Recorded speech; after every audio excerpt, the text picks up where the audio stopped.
بسم اللہ الرحمن الرحیم۔ السلام علیکم ورحمۃ اللہ وبرکاتہ۔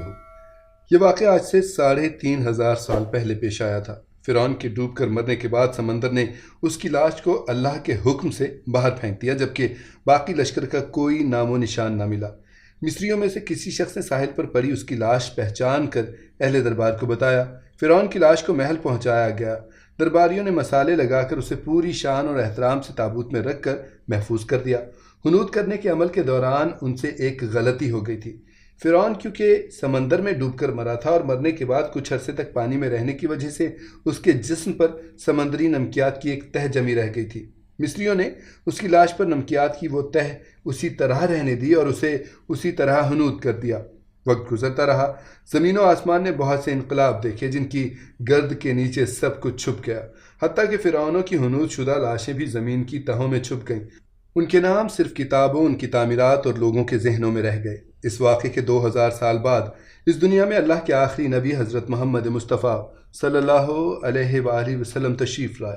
ان پر نازل ہونے والی آخری کتاب میں فرعونوں کے قصے بڑی تفصیل کے ساتھ بیان کیے گئے تھے، اور اسی سلسلے میں اس فرعون کا جسم محفوظ کرنے کی بابت آیت بھی نازل ہوئی تھی، جس کی سچائی پر سب اہل ایمان کا پختہ یقین تو تھا، لیکن وہ سمجھنے سے قاصر تھے کہ اس خدائی کا دعویٰ کرنے والے کی لاش کہاں محفوظ کی گئی اور کیسے اسے عبرت کا نشان بنایا جائے گا۔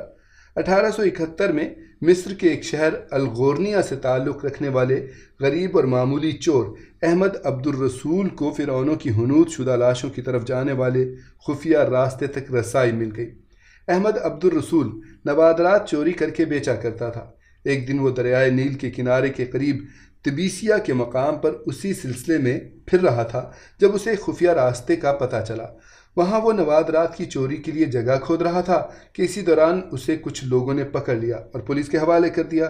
وہ جس جگہ کو کھود رہا تھا وہاں سے ملنے والے راستے کی جب مسلسل کھدائی کی گئی، 1891 کو دوسری ممیوں کے ساتھ اسی غرق ہونے والے فرعون کی لاش بھی مل گئی۔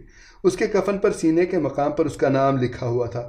ان ممیوں کو ماہرین قاہرہ لے گئے۔ جب ان ممیوں کا تفصیل سے جائزہ لیا گیا تو فرعون والی ممی پر جمی نمکیات کی تہ سے تصدیق ہو گئی کہ یہ وہی فرعون ہے جسے اللہ نے پانی میں غرق کر کے بدترین انجام سے ہمکنار کیا تھا۔ یہ بہت بڑا واقعہ تھا۔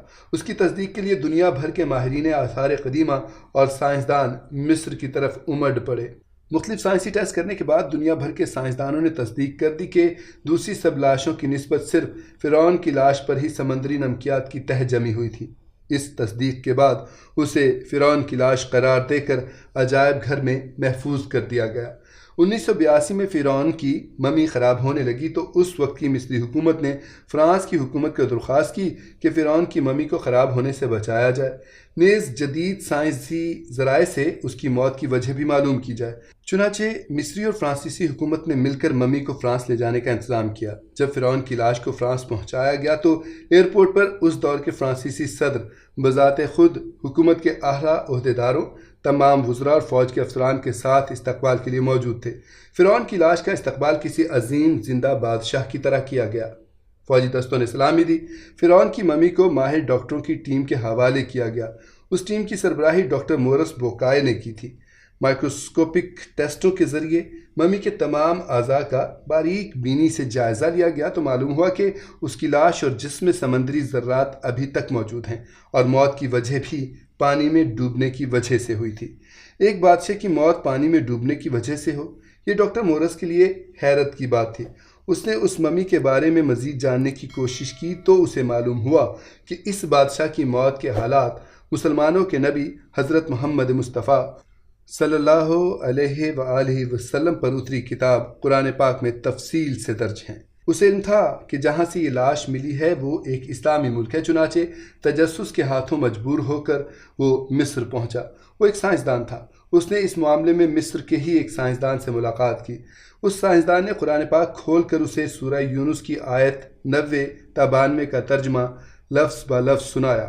فرعون کا خدائی کا دعویٰ، اس کا پانی میں ڈوب کر مرنا اور پھر پانی سے نکال کر اس کی لاش کا حنوط ہو جانا اور پھر دوبارہ لاش کا ملنا اور پھر اس کی لاش کو جدید سائنسی دور میں دوبارہ محفوظ کیا جانا، سب کا اشارہ ایک جانب تھا اور بہت واضح تھا۔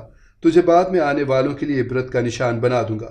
فرعون کی لاش ایسے محفوظ کر کے دنیا کے سامنے لا کر رکھ دی گئی ہے کہ انٹرنیٹ کی ایک کلک پر رسائل و جرائد پر، ٹی وی چینلز پر اور عجائب گھر میں اربوں انسانوں کی آنکھوں کے سامنے کریہ اور پچکی قابل ترس حالت میں موجود ہے، عبرت کے لیے، سوچنے کے لیے کہ عبادت کے لائق اور ہمیشہ رہنے والا وہی ہے جو سب کا خالق اور رازق ہے۔